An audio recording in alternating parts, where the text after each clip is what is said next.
I live in Willow Creek, Ohio, a quiet place where the pace of life feels stuck somewhere in the early 2000s. It is a town of familiar faces and even more familiar routines, where the biggest excitement on a Tuesday might be a new flavor of ice cream at the local parlor. For a 34-year-old woman like me, Olivia Hayes, it sometimes feels like the world moves on without us, but the library, our humble public library, has always been my anchor. It is a slightly worn building, smelling of old paper and quiet dreams, but it is my sanctuary, a place where I can escape the confines of Willow Creek and explore endless new worlds through the pages of a book. It is the only truly free thing left that does not come with a hidden cost or an advertisement tacked onto it. Lately, though, even our beloved library has been struggling. Budget cuts mean shorter hours, and there is always that "please donate" jar sitting on the front desk, a silent plea. But we are lucky because a generous local benefactor makes sure we still get a surprising number of brand new books the minute they are released. These books are precious to us, a lifeline to the bigger world. But there is a problem, a big one in the shape of a man named Derek. He is a regular, and he treats the new arrivals shelf like his own personal book subscription service. I am not exaggerating when I say that the moment something popular hits the shelves, he is there at 10 o'clock in 1 minute with an oversized tote bag ready to scoop up the entire front row. Then, just to twist the knife, he goes home and posts on social media about how he is supporting literacy, as if monopolizing all the new releases is some noble act. He would keep those books for weeks, sometimes months, always renewing them. The library has an automatic renewal system, which is great unless someone else wants the book. Since Derek was always so quick, nobody else ever got a chance to place a hold, so he effectively had an infinite loan on everything new. I got used to waiting, but the final straw for me came one rainy Tuesday afternoon. I had been eagerly anticipating a new mystery novel by one of my favorite authors, a book I had pre-ordered in my mind months ago.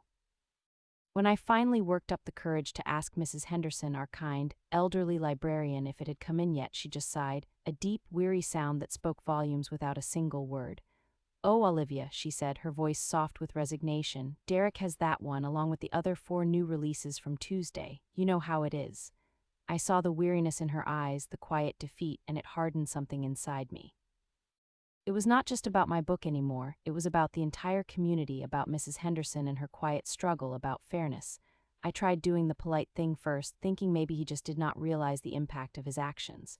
One afternoon, I ran into Derek at the self-checkout machine.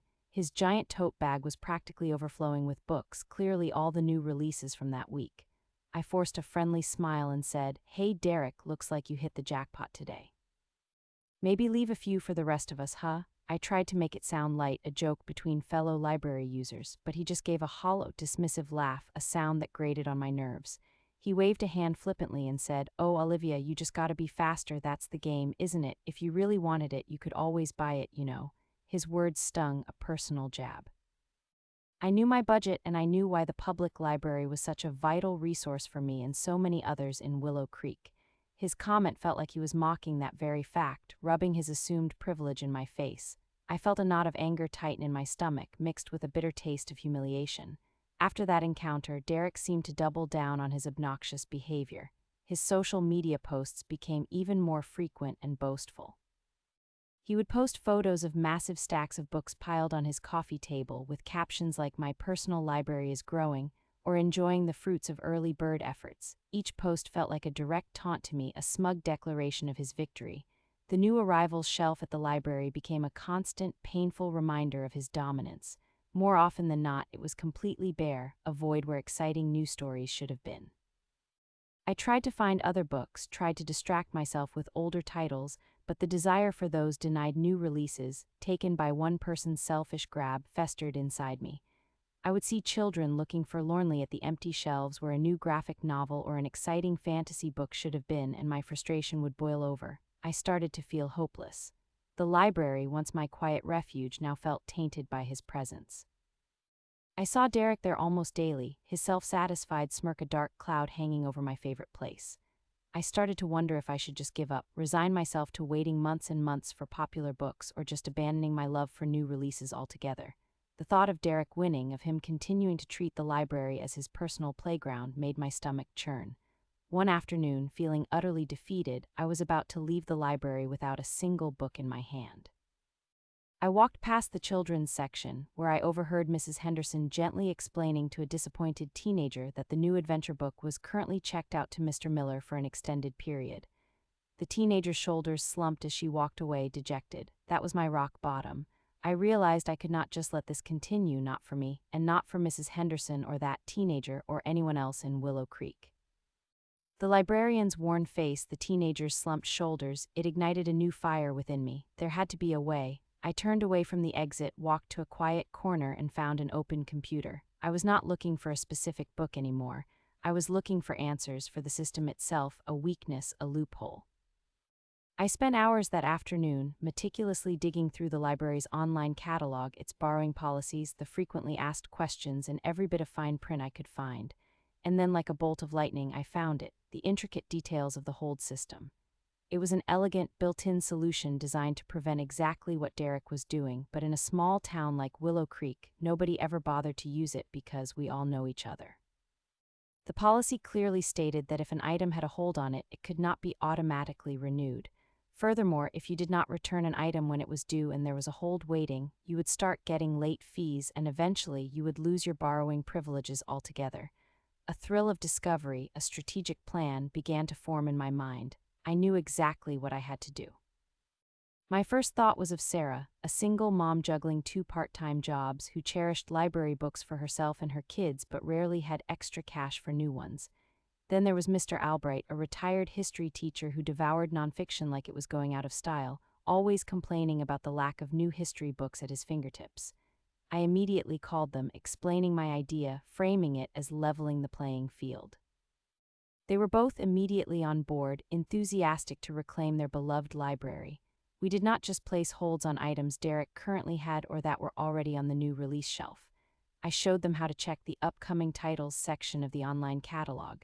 We started placing holds on books weeks, sometimes months, before they even arrived at the library, ensuring Derek could not get his hands on them from day one. We targeted not just the books I wanted, but a wide range of popular new releases across different genres, effectively blocking Derek's entire personal subscription to the library's new editions. Weeks passed and we communicated discreetly, enjoying our little secret. I observed Derek, still unaware, continuing his routine for a little while, but I slowly noticed a shift. The new arrival's shelf was not completely bare anymore. He was still sweeping, but the number of books available for his haul was fewer. He seemed puzzled, a slight frown sometimes creasing his brow as he looked at the diminished selection. This was the calm before the storm, and I relished every moment of it. Then one bright Tuesday morning, a new, highly anticipated thriller arrived at the library.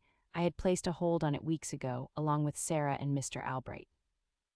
I was sitting in the reading area, pretending to be engrossed in a magazine, when Derek walked in, his oversized tote bag already slung over his shoulder. He went straight to the new release shelf, a familiar predatory gleam in his eye. He picked up the thriller along with several other new books and headed to the self-checkout. He scanned his card, then tried to renew his current stack of books, the ones he had been hoarding for weeks. The system responded with an angry, insistent beep.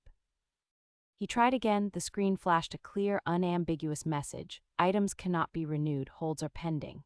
Derek's face flushed a deep crimson. He tried a third time, jabbing at the screen, but the message remained. He stormed over to Mrs. Henderson's desk, his voice loud and demanding. "What is this? My renewals aren't working. This never happens." Mrs. Henderson, her voice calm and firm, looked at the screen, then at Derek.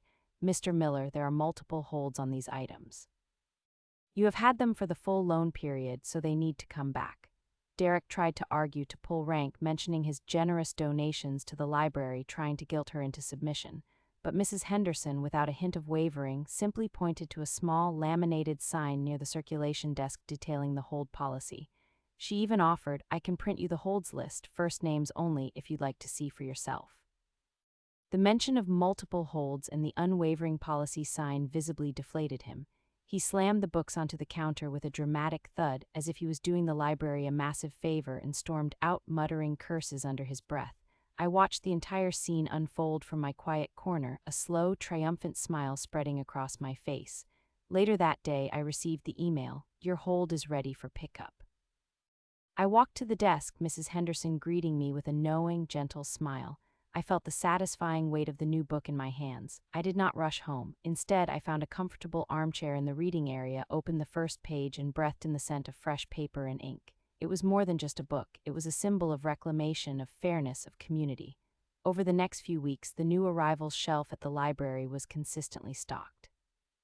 Sarah messaged me about finally getting that new children's book her daughter had been desperate to read, and Mr. Albright expressed his delight over a history biography he had been waiting for.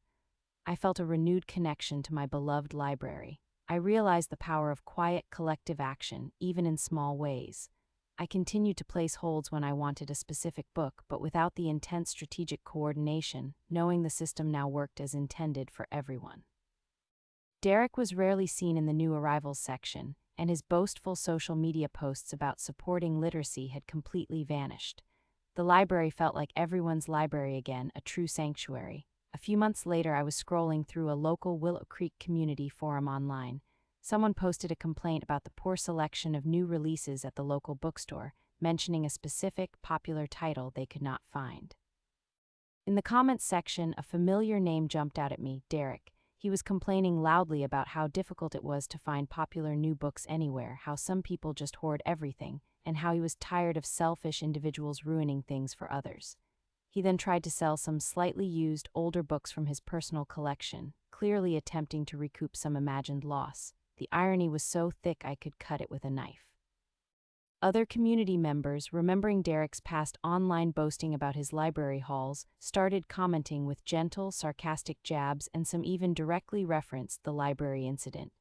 Derek's attempt to complain publicly about scarcity had completely backfired, turning into a public roasting session. I smiled, a deep, satisfied grin. It was not just about reclaiming the books. It was about ensuring the book baron learned a lasting lesson, broadcast not by me, but by the very community he had tried to dominate with his own words as the instrument of his downfall.